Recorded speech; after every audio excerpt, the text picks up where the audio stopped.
Hello.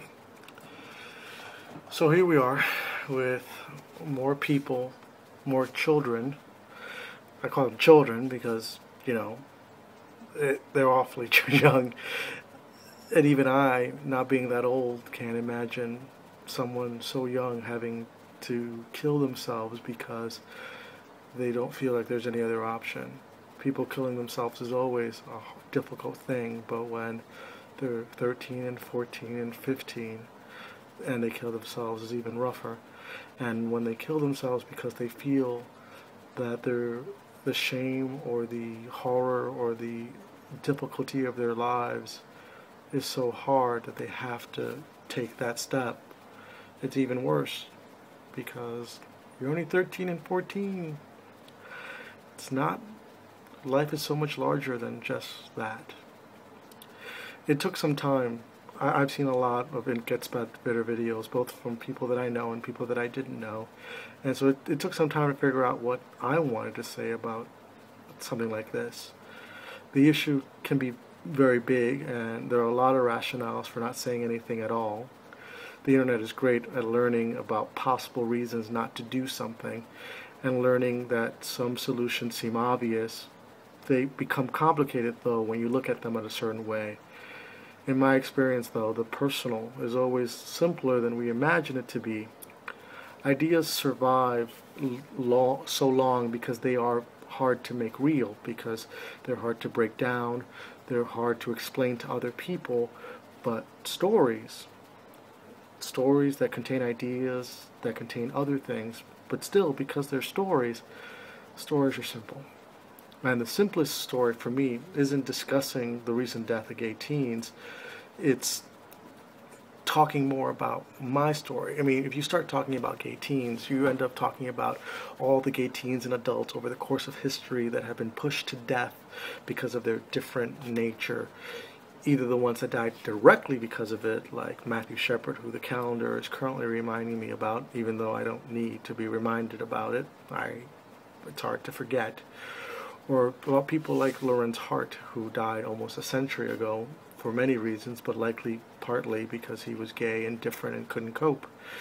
These stories are too rough for me to talk about in 5 minutes of video, but my story is a little easier to communicate.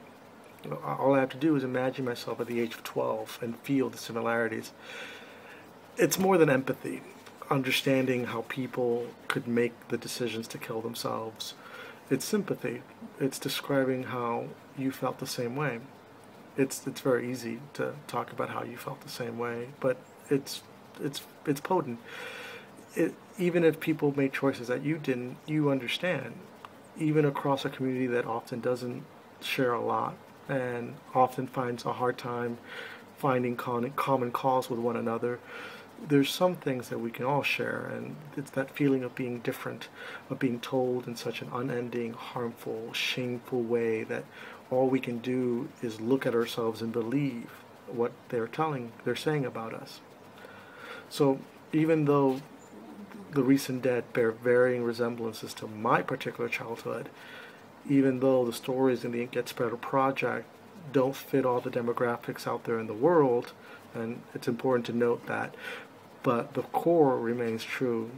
The stories are all saying the same thing, and that core thing is valuable to express, and that is, it gets better. Now, it doesn't get better in the way you think. I mean, I was bullied somewhat as a kid, and here we are 15 years later, and bullies still exist. Gay and lesbian youth still feel the taunts, they still deal with it every day, and anyone who isn't defined by the narrow gender roles hear the snickers, and kids who are different are pushed in the mud and told that they're worthy of being ridiculed. Obviously, things haven't improved that much.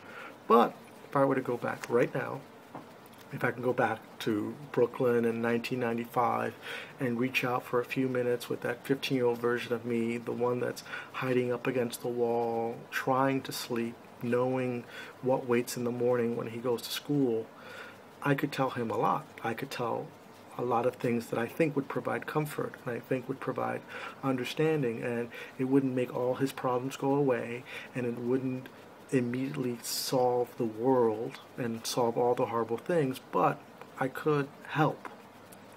And it's our job and our responsibility as both gay adults and as human beings to tell the ones that come after us that things do get better.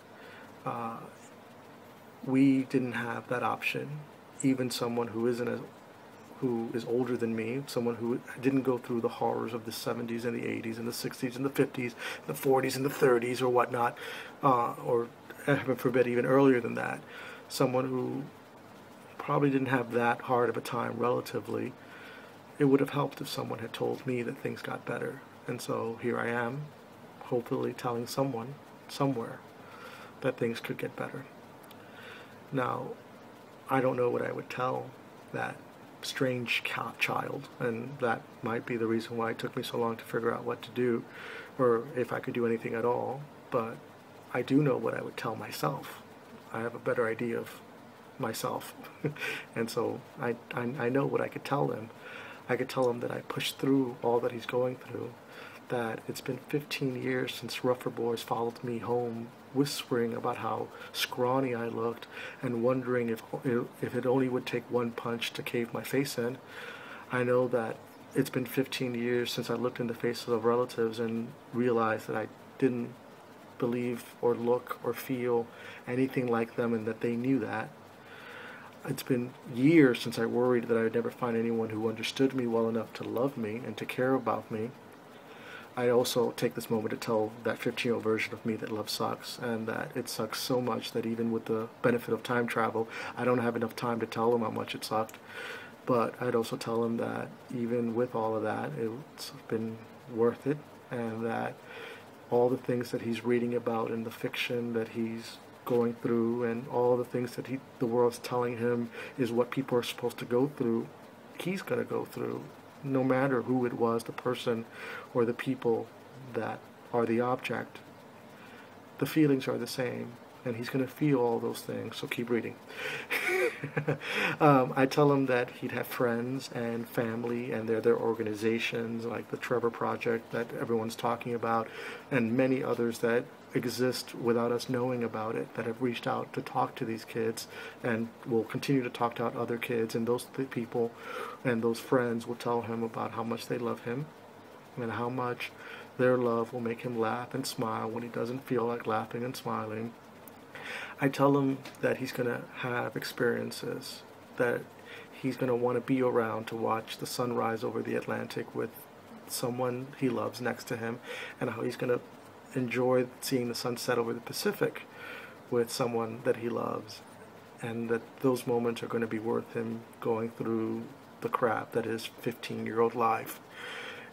Those moments are going to happen, and I know myself well enough that I'm going to be skeptical at 15, and I'm going to say, well, even if I can't promise to you that they're going to happen to you, I'm going to tell you that they're possible, and the possibility of them is worth trying for. And equally important is that knowledge that these things don't just happen. I tell him, like I like to tell everybody, that we make them happen, that things don't just get better, that the scared little boy that you are, that you feel, is also the one who's going to make those things happen. You're going to be the one that makes the good times. You're going to be the one that is capable of making the good times. You're going to make your life better. You're going to make it yours. You're going to make it. The bullies are wrong in this. They tell us that we aren't worthwhile, but the knowledge that it is our job as responsible adults to communicate is that even if you're gay or different or weird or you don't understand yourself, even with that lack of knowledge, you should know that you are the stuff that stars are made of. You are the stuff that is worth being around. You are the stuff that's worth enjoying life, enjoying the life that you like. I'd also tell him that the dreams that he's having, the dreams that he has every night, the visions about what life can be like are real, and that they are capable, and that he's capable of making those things real, and that however ridiculous and unreal and irrational they are in the face of what he deals with on a day-to-day basis, you're going to live those things, or you're going to live close enough to those things, and you're going to even beyond me, even beyond 30 years old, you're going to have the possibility of living those dreams. Those dreams are what we strive for, and we can all make them if you're still here to enjoy it, and if you're still here and you're still willing to work towards it. I'd also tell him that if he finds himself in front of beautiful brown eyes and the urge to sing about said beautiful brown eyes, he should go ahead and do that. He should. It's going to be good. It's going to get better. You're going to make it better. We're going to make it better. Everyone will make it better. Even if we'll never make it perfect, we're going to make it better. I do think that.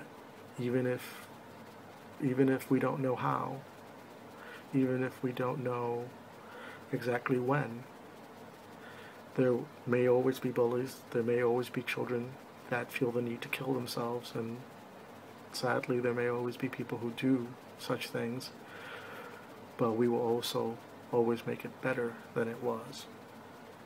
Naive, innocent, skeptical. There are parts of me that believe all those things, but there are also more parts of me, and there are also people out there and organizations out there who make me believe that we're going to make better, and sometimes that's enough to make one person, 2 people, 5 people, 100 people, 100,000 people not take that step that they can't take back.